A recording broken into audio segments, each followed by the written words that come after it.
Salut les amis, c'est MidJH, nous voici pour une nouvelle vidéo. Donc aujourd'hui nous allons voir un système de craft qui se situe ici et qu'on voit un peu là-bas. Donc ce système, ça permet tout simplement de rajouter des crafts dans votre monde Vanilla Minecraft. Donc on va y aller.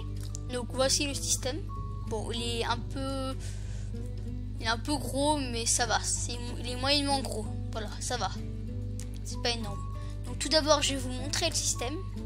Et après, je vais vous l'expliquer. Voilà. Donc tout d'abord, pour créer le crafter, parce que dans une table de craft, on peut pas. Donc faut créer le crafter.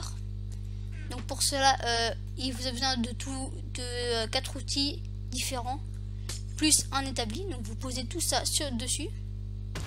Voilà. Donc ça affiche ça. Bien sûr, il y a le scoreboard qui est là-haut. Donc quand il est, je vais juste l'enlever pour la présentation. Hop. Voilà. Donc du coup, quand on a ça, on va pouvoir craft. Donc c'est une table de craft niveau 1. Niveau 1, c'est juste parce que c'est pour que ça soit pour qu'il y ait une expansion après, si on veut faire une table de craft niveau 2 qui coûte plus cher, etc. Genre tous les outils en diams, par exemple. Donc on va prendre ce qu'il faut comme craft. Voilà. Donc là il y a tous les crafts qu'on peut faire, que j'ai mis. Donc en fait les crafts que j'ai décidé de créer, c'est plutôt des crafts qui permettent des crafts qu'on ne peut pas avoir dans Minecraft. Hop, donc ça crée tout. Et on a la selle. Par exemple le name tag, on peut pas l'avoir en survival. C'est un peu triste. Enfin si, on peut l'avoir même dans le donjon, donc c'est hyper rare. Donc là pareil, hop. Et pour la moussi cobble, on est obligé qu'on peut pas crafter. Voilà. Bien sûr la moussi cobble ça marchera pas si vous mettez le bloc de pierre et la liane au-dessus comme ça. Faut que ce soit vraiment en bas ici et là ici. Donc on a ça, donc on a pu crafter tous ces items. Maintenant je vais vous expliquer comment ça marche. Donc premièrement, on va se remettre en créatif. Donc ça fait un test fort si tous les outils en bois sont au-dessus d'un atelier. C'est ici. Hop. Donc ça fait un test fort là. Donc là ça teste. Donc là ça met un scoreboard ça met le scoreboard à 1.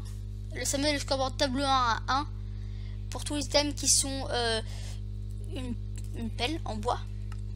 Après pour les autres items je mets pas un scoreboard, je fais juste un test fort si c'est bien une hache en bois, une hache en bois, une pioche en bois et une houe en bois. Donc je fais un test fort. Et après quand c'est ça fait génération. Donc quand ça fait il y a une porte end. Voilà. Donc tout doit être activé pour que ça active ça. Enfin désactivé, pas activé. Voilà. Et ça crée ici l'armor stand avec les effets qui vont avec. Ça crée l'armor stand, voilà. Donc ça détecte l'item de la pelle. Et ça c'est mon armor stand. Donc pas de gravity et invisible. Je pense qu'il faut mettre un 1 en fait. Bon, ça changera parce que il y a peut-être 2 crafts en dessous et ça m'étonnerait que vous l'enverrez. Et ça crée aussi bien sûr un dropper. Et aussi ça met un son, ça tue les items en bois. Ça met une explosion. Voilà, ça c'est petites particules. Maintenant pour les crafts. Donc ça fait un test fort. Je baisse la musique. Donc ça fait un test fort si les joueurs, si dans le dropper il y a le bon craft. Donc ici.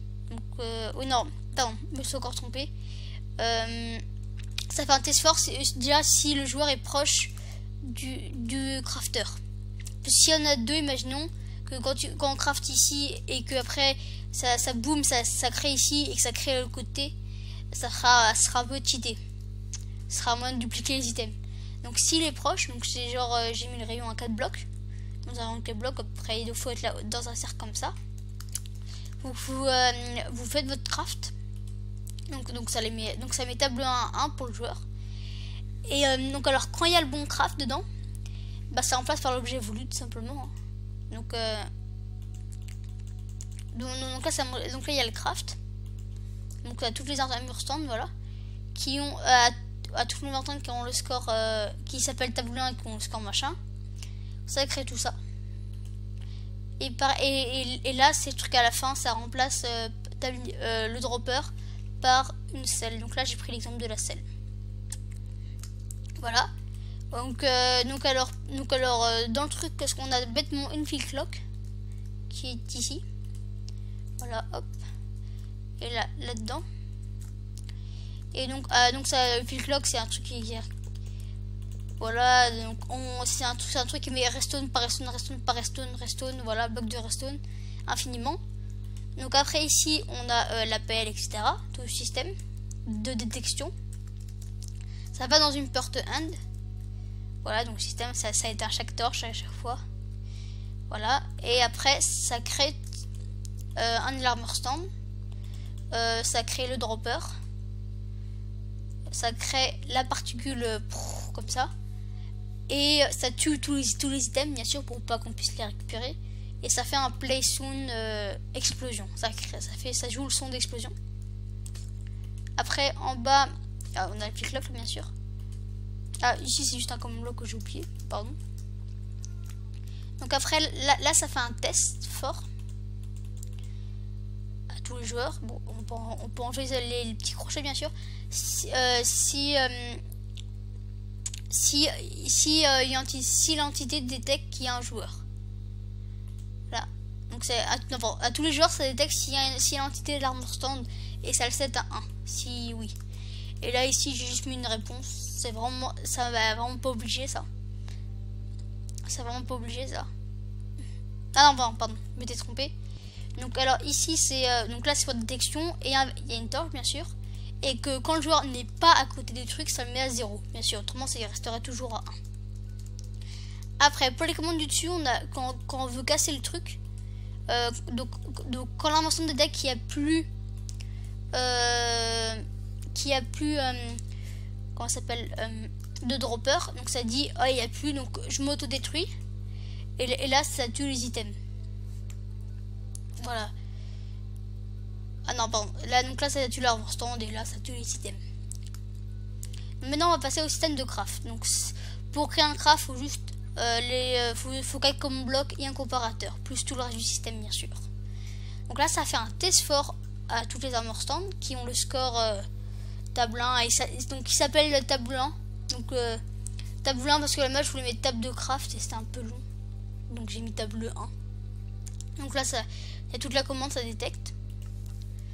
Puis après, ce que ça fait, c'est que ça joue un son qui est level up. Ça fait la particule, Happy Villager. Et ça remplace par l'item voulu. Donc c'est pareil pour tous les autres. Exactement pareil. Voilà. Donc en fait, je pense que vous aurez je montrerai. Donc là, vous avez vu le système. Je mettrai toutes les commandes. Toutes les commandes, voilà, et ou peut-être que je ferai un one command block, pouf, d'un coup, mais il y a quand même en scoreboard, j'ai montré tous les objectifs qu'il y a, je pense qu'il y en a qu'un en fait. Ouais, j'ai juste table 1, donc ça c'est facile. Je pense que ça sera juste à cliquer sur un bouton. Bien sûr, en multijoueur, je vais vous dire quelques trucs. En multijoueur, ça marcherait, mais ça marcherait presque pas. Parce qu'en gros, il faut pas qu'il y ait deux personnes qui créent le truc en même temps. Il faut pas que deux personnes craftent en même temps. En gros, ça marcherait que si vous mettez un truc au spawn. Voilà. Ah oui, et aussi, ouais. Et aussi, si vous l'importez dans votre monde, remplacez, démarrer la pile clock. C'est tout simple. Hein. Vous prenez un bloc de redstone. Donc on va l'éteindre. Hop, donc ça, normalement c'est, voilà, évidemment il y a des blocs de redstone comme ça. Vous cassez, vous mettez un bloc de redstone ici et pouf, c'est parti. Voilà. Pour montrer comment on démarre. Et voilà, c'est tout. Donc en espérant que ce tutoriel vous aura plu. Donc oui, c'est la première vidéo de ma chaîne. Donc j'espère que je vais en faire plein d'autres quand même, des vidéos comme ça. Donc c'est pour ça que j'ai mis plein de moments, donc plein de places. Donc on peut faire 1, 2, 3, 4, 5, 6, 7. Encore 7 systèmes. En plus on peut en rajouter, donc c'est infini.